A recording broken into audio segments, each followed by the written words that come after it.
Hi students, today we're looking at the reasons we have a court hierarchy at both state and federal level.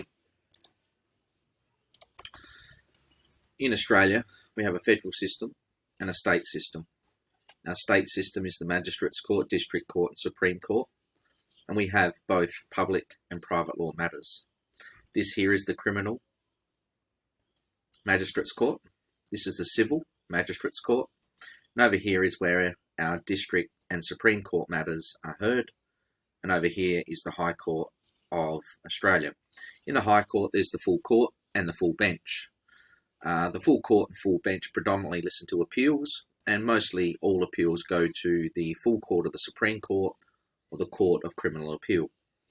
Depending on the severity or the monetary damages claimed, depends upon which court things may be heard.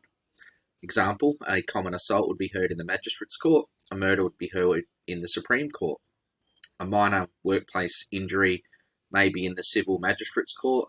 A serious workplace injury where maybe you're severely disabled or placed in a wheelchair or placed on a disability pension might be heard in the Supreme Court because your damages are so high. The major reason we have a court hierarchy is really to stand by decisions of other courts, and what that outlines is by having precedents, both persuasive and binding, and having really clear things such as a Sentencing Act allow that precedents are made so there is consistency between all of the judges' decisions across all the courts. Another major reason is judicial review, which is a fancy word for appeals, and appealing matters of law or fact across civil or criminal law or public or private law. Each court is a specialist and aims to be efficient, such as the Coroner's Court, Domestic Violence Court, Nunga Court, Youth Court, Magistrates Court. Less complex matters are heard by those courts. More serious matters such as the Snowtown murders were heard in the Supreme Court for murder, where it had the latest technology, jurors all had TV screens, and there was actually bulletproof glass to protect the defendants.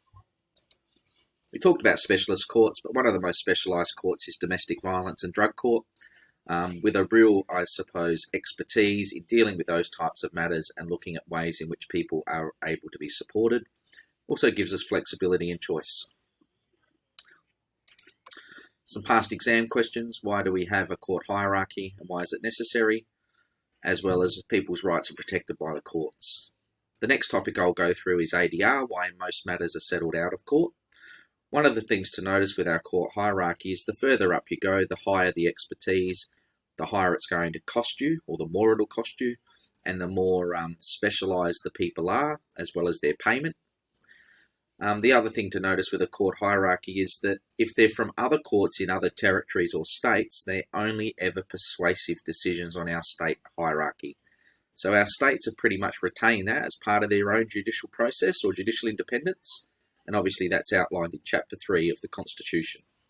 Thank you.